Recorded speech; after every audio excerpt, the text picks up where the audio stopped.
दोस्तों, मोदी, अडानी और चुनाव में बेनामी पैसे, इस पर अब सुप्रीम कोर्ट बड़ा फैसला लेने जा रहा है। इलेक्टोरल बॉन्ड मतलब चुनाव में बेनामी फंड।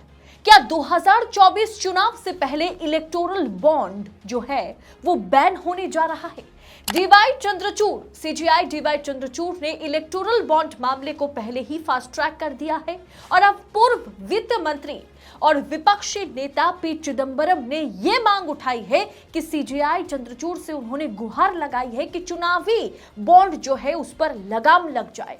तो क्या है पूरा मामला, बताएंगे आपको। वीडियो को अंत तक जरूर देखिएगा, क्योंकि अगर चुनावी बॉन्ड पर बैन लग जाता है तो 2024 मोदी जी के लिए आसान ऐसे भी नहीं है और भी बुरी तरह से जो है मोदी जी फंस जाएंगे। तो वीडियो को अंत तक जरूर देखिएगा। दोस्तों नमस्कार, स्वागत है आप सभी का देश नीति पर।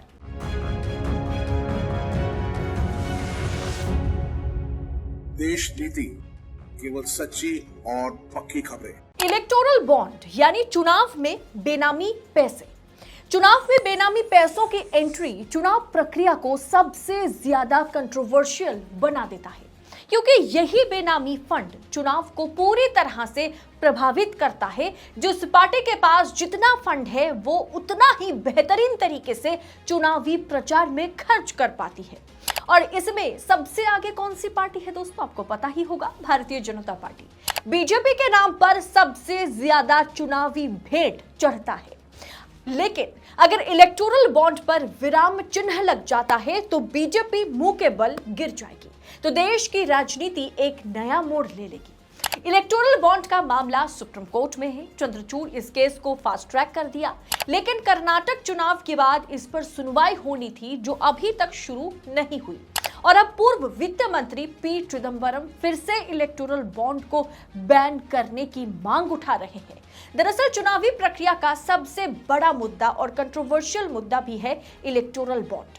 पहली बात तो 2017 में इलेक्टोरल बॉन्ड को मोदी सरकार ने लागू कराया था। कोई डोनर जो राजनीतिक दल को चंदा देना चाहता है वो बैंकों से इलेक्टोरल बॉन्ड खरीद सकेगा। पेमेंट का मोड जो है बिल्कुल इलेक्ट्रॉनिक होगा। लेकिन इसमें सबसे मजे की बात यह रही कि राजनीतिक दलों को चुनाव आयोग को डोनर के बारे में कोई जानकारी देने की जरूरत होती नहीं है। डोनर 1000 से लेकर के 1 करोड़ तक की जो है कि किसी भी कीमत के बॉन्ड खरीद सकता है। एसबीआई से इलेक्टोरल बॉन्ड आप खरीद सकते हैं और किसी पार्टी को आप डोनेट कर सकते हैं, गिफ्ट कर सकते हैं। आपको पता ही नहीं चलेगा कि कौन जो है इसे डोनेट कर रहा है, कौन सी पार्टी को।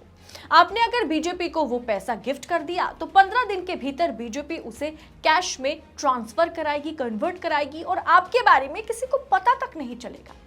दरअसल ये इलेक्टोरल बॉन्ड का लेन देन या खरीद फरोख्त आम पब्लिक नहीं करती। बड़े बड़े बिजनेसमैन या इंडस्ट्रियलिस्ट ही इसमें शामिल होते हैं, जो एक तरह से तमाम पॉलिटिकल पार्टीज को फंड करते हैं, जो अलग अलग पॉलिटिकल पार्टी को फंड देते हैं। और इसमें सबसे आगे भारतीय जनता पार्टी है। दोस्तों ये परांजय गुहा ठाकुरता और रवि नैयर, ये 2 बड़े इन्वेस्टिगेटिव जर्नलिस्ट हैं, जो कि आप कह सकते हैं कि खोजी पत्रकार हैं, जो एकदम चुन चुनकर ऐसे तमाम खबरें बाहर लेकर आते हैं जिसके बारे में किसी को पता नहीं होता। उन्होंने ये 2 इन्वेस्टिगेटिव जर्नलिस्ट ने अडानी पर यह खुलासा किया था कि अडानी का पैसा इलेक्टोरल बॉन्ड के जरिए भारतीय जनता पार्टी तक पहुंचती है। एक तरह से अडानी पर मोदी मेहरबान और बीजेपी पर अडानी मेहरबान। लेकिन इस बात की कोई पुख्ता सबूत अभी तक किसी के हाथ नहीं लगी। हो सकता है 13 अक्टूबर को अडानी मामले पर सुप्रीम कोर्ट में जो सुनवाई शुरू होने जा रही है उसमें कुछ खुलासा हो जाए। तो दोस्तों बात को समझने की कोशिश कीजिए कि electoral bond Bharatiya Janata party की सरकार, मोदी जी की सरकार 2017 में लेकर आती है और एडीआर ने ये चिंता जाहिर की इस पर। सिर्फ एडीआर नहीं, सुप्रीम कोर्ट, आरबीआई और चुनाव आयोग इसके घोर विरोध में चले गए और सबके मुताबिक सबने एक ही बात कहा था कि ये जो इलेक्टोरल बॉन्ड है ना, इसके जरिए अगर कोई इंडस्ट्रियलिस्ट, कोई बिजनेसमैन, बड़े तबके के आदमी अगर किसी पार्टी को फंड करते हैं तो जाहिर सी बात है कि सरकार उन पर मेहरबान होंगे। इससे क्या होगा कि सरकार हमेशा जनता के बारे में नहीं सोचेगी। सरकार उन कारोबारी को या उन कारोबारियों को फायदा पहुंचाने की जीतोड़ कोशिश करेगी और शायद आज देश में वही हो रहा है। हितों के बारे में, कारोबारियों के हितों के बारे में सोचा जा रहा है, और ताकि उन्हें मोटा अंक का इलेक्टोरल बॉन्ड मिल जाए, जो भारतीय जनता पार्टी को मिल भी रहा है। तो मामला को अब पूरी तरह मामला क्या है आप समझ गए होंगे। 2019 में यह केस फिर से जिंदा हो गया था। उस समय तक ज्यादातर इलेक्टोरल बॉन्ड खरीदे जा चुके थे।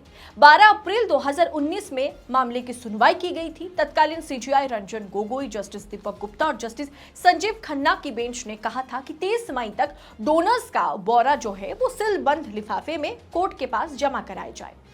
लेकिन बात आगे बढ़ी नहीं और मामले को ठंडे बस्ते में डाल दिया गया। जाहिर सी बात है, जो एक तरह से प्रक्रिया सरकार खुद लेकर के आई है, उसके खिलाफ 2019 के समय में आप सोचिएगा कि कोई बात भी कर सकता है। फिर सीजेआई चंद्रचूड़ आए तो इस मामले पर फिर से बहस शुरू हो गई। अभी 2024 चुनाव से पहले विपक्ष इलेक्टोरल बॉन्ड पर बैन लगाना चाहता है। पी चिदंबरम ने बीजेपी पर हमला किया। उन्होंने ट्वीट करते हुए लिखा, चुनावी बॉन्ड की 28वीं किश्त 4 अक्टूबर को खुलेगी। ये भाजपा के लिए सुनहरी फसल होगी। पिछले रिकॉर्ड को देखें तो तथाकथित गुमनाम चंदे का 90% हिस्सा भाजपा को जाएगा। सांठगांठ वाले पूंजीपति अपनी जो है चेकबुक खोलकर दिल्ली में स्वामी और मास्टर को परोसेंगे। दोस्तों, जैसे मैंने आपको कहा, चिदंबरम ने भी ट्वीट में वही बात को दोहराया है।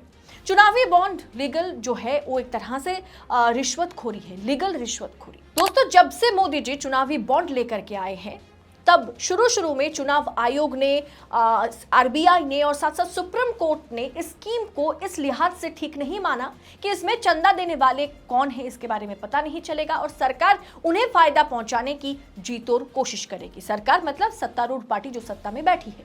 लेकिन मोदी है तो ऐसी सरकारी एजेंसियों के लिए सब कुछ मुमकिन हो जाता है। ईडी, सीबीआई, चुनाव आयोग पर दबाव के बारे में आपको अच्छा खासा मालूम होगा, आपको पता ही होगा। एडीआर की रिपोर्ट के अनुसार बीजेपी ने साल 2019 और 20 में अपनी संपत्ति 4,847 करोड़ घोषित की। दूसरे नंबर पर मायावती की बीएसपी पार्टी है, जिनके पास करीब 700 करोड़ जिनकी संपत्ति बताई गई। कांग्रेस तीसरे नंबर पर है। कांग्रेस के पास महज जो है कि 588 करोड़ रुपए का संपत्ति है। ऐसे में उम्मीद सुप्रीम कोर्ट से की जा सकती है कि इलेक्टोरल बॉन्ड पर सुप्रीम कोर्ट और सीजीआई कोई रुख अपनाए, कोई स्टैंड ले और 2024 चुनाव से पहले कहीं ना कहीं हो सकता है कि ये जो बेनामी फंड है, जो इलेक्टोरल बॉन्ड है, जिसे सरकार, मोदी सरकार 2017 में अपने फायदे के लिए लेकर आई थी, उस पर बैन लग जाए। क्या आपको भी लगता है कि चुनावी फंड पर जो है बैन लगने की जरूरत है? दोस्तों, आप अपनी राय हमारे साथ कमेंट बॉक्स में जरूर शेयर कीजिएगा। बाकी ऐसी तमाम खबरों को पूरी पड़ताल के साथ, पूरी निष्पक्षता के साथ पाने के लिए आप देशनीति को सब्सक्राइब अभी के अभी कर लें, अगर अभी तक आपने सब्सक्राइब नहीं किया है तो। अगर आप पहले से हमारे सब्सक्राइबर हैं तो आपसे मैं गुजारिश करूंगी तो वीडियो के अंत में थैंक्स ऑप्शन का दोस्तों इस्तेमाल करने की कोशिश कीजिए, क्योंकि जितना ज्यादा आप थैंक्स ऑप्शन का इस्तेमाल करेंगे, आर्थिक तौर पर देशनीति जैसा स्वतंत्र मीडिया सशक्त होगा और हम निडर होकर, बेखौफ होकर आप तक ऐसी तमाम रिपोर्टें पहुंचा पाएंगे। बहुत बहुत शुक्रिया। जय हिंद, जय भारत।